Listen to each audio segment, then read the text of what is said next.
नमस्कार, आप देख रहे हैं 4 PM और मैं हूं आपके साथ निधि तिवारी। प्रधानमंत्री मोदी जब भी राजस्थान आते हैं तो पगड़ी पहनाकर उनका स्वागत किया जाता है। वो मंच पर पगड़ी पहनकर भाषण देते नजर आते हैं, लेकिन गुरुवार को वो जब जोधपुर में पहुंचे तो बिना पगड़ी के ही भाषण देते नजर आए। दरअसल जब केंद्रीय मंत्री गजेंद्र सिंह शेखावत मोदी जी का स्वागत करने लगे और पगड़ी पहनाने लगे तो पगड़ी ही उलझ गई। उस पगड़ी को सुलझाने में 30 से 40 सेकेंड का वक्त जो है वो निकल गया। इस दौरान कैमरे को मंच से हटाकर दर्शकों की तरफ फोकस कर दिया गया और जब कैमरा फिर से मंच की तरफ घूमा तो मोदी जी के सिर पर से पगड़ी गायब थी और पगड़ी ना पहना पाने के कारण शेखावत भी थोड़ा असहज दिखाई दिए। पधारो हमारे देश की वैभवशाली संस्कृति का, राजपूताना रणबांकुरों के शौर्य का, अतिथि के प्रति असीम स्नेह तथा श्रद्धा का प्रतीक जोधपुरी साफा। आइए एक बार और जोरदार तालियों से इस अतिथि देवो भव की परंपराओं का जो पूरे विश्व का कल्याण कर रही हैं स्वागत करें। और इसके बाद स्मृति चिन्ह 15वीं शताब्दी में।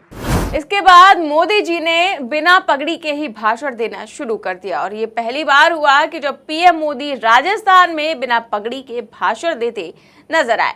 और ये वाकया होते ही लोगों ने पीएम मोदी के खूब मजे लेने भी शुरू कर दिए। एक यूजर ने लिखा कि मारवाड़ ने तो साफा पहनाने से ही इनकार कर दिया है। संकेत साफ है, जिनसे साफा नहीं पहना जा रहा है और वो यहाँ सरकार बनाने की बात कर रहे हैं। वहीं एक और यूजर ने लिखा, इससे पहले कैमरा साहिब की तरफ से इतना देर हटते कभी नहीं देखा। तो ये कह रहे हैं कि इससे पहले जो पीएम मोदी हैं उनके चेहरे से कैमरा हटते हुए इससे ज्यादा देर तक नहीं देखा, क्योंकि सभी लोग जानते हैं कि मोदी जी कैसे कैमरा जीवी हैं। कैमरा उनके मुंह से कभी हटता ही नहीं है और यहाँ पर तो ऐसा वाकया हो गया कि खुद ही कैमरा हटाना पड़ गया। तो उसी को लेकर ये कमेंट किया गया है। इसके आगे एक और यूजर ने लिखा कि राजस्थान के मान सम्मान साफे को ये सब स्वीकार नहीं है, अपशगुन के संकेत हैं। राजस्थान की पगड़ी ने झूठों के राजा के सिर पर सजने से साफ इनकार कर दिया है। तो इन्होंने लिखा है कि राजस्थान के साफे ने पीएम मोदी के सर पर सजने से भी अब इनकार कर दिया है। तो वहीं एक और यूजर ने लिखा, साफा शेखावत सियासत और मोदी, पहला मौका मारवाड़ में मोदी के सर पर साफा नहीं सजा, अभी लोकार्पण कार्यक्रम है, क्या आम सभा में साफा पहनाने का मौका और मिलेगा शेखावत को? तो ये यूजर ने पूछा है कि क्या अब आम सभा में भी शेखावत को पगड़ी पहनाने का मौका मिलेगा, क्योंकि इसमें तो वो भारी चूक कर गए जिसकी सजा तो उन्हें मिलनी थी और हुआ भी कुछ ऐसा ही। दरअसल जिस कार्यक्रम में मोदी जी साफा नहीं पहन पाए वो एक शिलान्यास कार्यक्रम था, जिसमें मोदी जी ने कई परियोजनाओं का शिलान्यास किया और इसके बाद जब वो अपनी जनसभा को संबोधित करने पहुंचे तो वहां पर पार्टी के प्रदेश अध्यक्ष सीपी जोशी ने पीएम मोदी को साफा पहनाया, गजेंद्र सिंह शेखावत को साफा पहनाने का मौका ही नहीं दिया। तो गजेंद्र सिंह शेखावत को इससे दूर कर दिया गया क्योंकि वो साफा तो पहना नहीं पाए और अब साहिब को लेकर कोई गलती कर दे और उसे सजा ना मिले, ऐसा तो हो नहीं सकता। तो यूजर्स जो है तमाम कमेंट्स करके यही पूछ रहे हैं कि गजेंद्र सिंह शेखावत को क्या अब पीएम मोदी को सजा देंगे।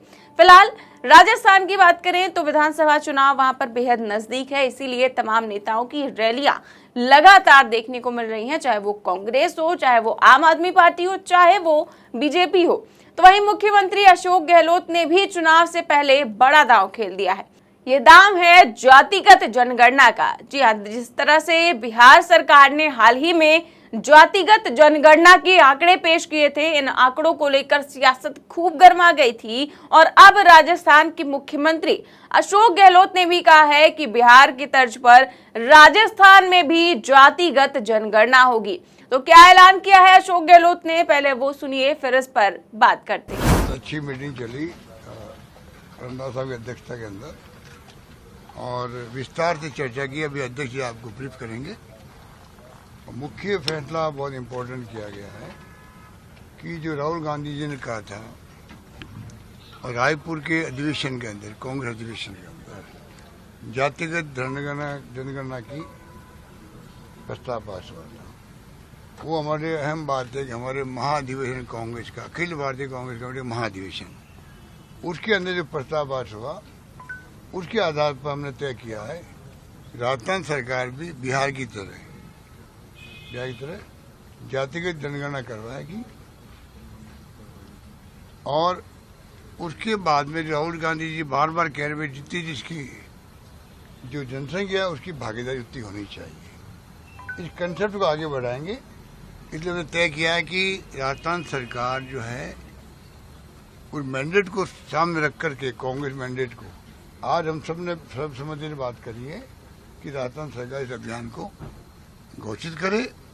हमारी जो मंशा है पार्टी की वो सामने लाएं। तो मैं आपको कहना चाहूँगा हमने फैसला कर लिया है कि सरकार इसका आदेश जारी करेगी कि जनसंख्या जाति वाइज बिहार के पैटर्न पर भी, क्योंकि इसमें संविधान की कई बात आती है, सुप्रीम कोर्ट तक भी इसमें अपने कमेंट दे चुके हैं, उन सब बातों का ख्याल रखते हुए हम जनगणना जाति वाइज करवाना शुरू करेंगे। और सबसे बड़ी बात है कि ये जनगणना होना इसलिए आवश्यक है जिससे सरकार ने अपनी योजना बनाते वक्त ध्यान रख सके। सोशल सिक्योरिटी की बात करते बार बार वो तभी लागू हो सकती है तो मालूम पड़े कि जाति वाइज क्या स्थिति है, क्या उनके लिए योजना बन सकती है, क्योंकि देश के अंदर विभिन्न जाति है, विभिन्न धर्म के लोग रहते हैं, जातियां अलग अलग काम करती है। तो अगर मालूम पड़ेगा कि जाति की कितनी जनसंख्या है, उसकी जाति की जो बैकग्राउंड है, जैसे कोई कारपेंटर है, सुतार है, विश्वकर्मा है, तो मालूम पड़ सकता हमें क्या योजना इनके लिए बनानी है। आसानी हो जाएगी हमारे लिए किस प्रकार से जाति वाइज जो बैकग्राउंड उनका है उसके अकॉर्डिंग इसकी बना सकें। ये फैसला किया भाई अध्यक्ष जी आपको ब्रीफ करेंगे। तो अशोक गहलोत ने कहा कि राजस्थान में भी जातिगत जनगणना होगी। राजस्थान के जनगणना के आंकड़ों के आधार पर ही भागीदारी तय होगी। दरअसल शुक्रवार शाम जयपुर में कांग्रेस कोर कमेटी की बैठक हुई। इस बैठक में चुनावी रणनीति के साथ साथ चुनावी प्रबंधन पर भी बातचीत हुई। साथ ही कांग्रेस प्रत्याशियों के नाम पर भी मंथन हुआ। बैठक के बाद गहलोत ने राजस्थान में भी जातिगत जनगणना का ऐलान कर दिया।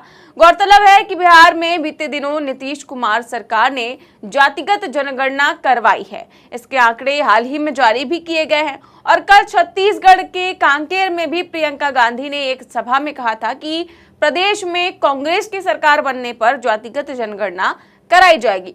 इसके बाद शाम को राजस्थान के मुख्यमंत्री ने भी राज्य में जातिगत जनगणना कराने की बात कह दी। तो इस तरह से इस जनगणना को लेकर राजनीति जो है काफी ज्यादा गर्म है। बीजेपी इसके खिलाफ है, लेकिन जो कांग्रेस है वो लगातार जातिगत जनगणना की बात करती रही है। 2 राज्यों में इसकी बात हो चुकी है और अब तीसरे राज्य में भी जातिगत जनगणना की बात हो रही है। तो वहीं आगामी विधानसभा चुनाव की आचार संहिता लगने से पहले अशोक गहलोत ने एक और बड़ा दांव खेला है। जी हां, अशोक गहलोत ने राजस्थान में 3 और नए जिलों की घोषणा करके विधानसभा चुनाव के लिहाज से बड़ा मास्टर स्ट्रोक खेला है। जिन 3 जिलों के गठन का ऐलान किया गया है उनमें 2 नाम वो हैं जहां लंबे समय से आंदोलन चल रहा था। मालपुरा और सुजानगढ़ को जिला घोषित नहीं किए जाने पर कई दिनों तक प्रदर्शन चलता रहा और अब मालपुरा और सुजानगढ़ के साथ सीएम अशोक गहलोत ने कुचामन सिटी को भी अलग से जिला बनाने का ऐलान कर दिया है। इन नए जिलों की घोषणा को उनका मास्टर स्ट्रोक माना जा रहा है। तो वहीं बीजेपी की बात करें तो राजस्थान में बढ़ती गुटबाजी से भाजपा काफी ज्यादा परेशान है। इसके साथ ही राजस्थान में जो कांग्रेस है वो भी लगातार बड़े बड़े दांव खेल रही है।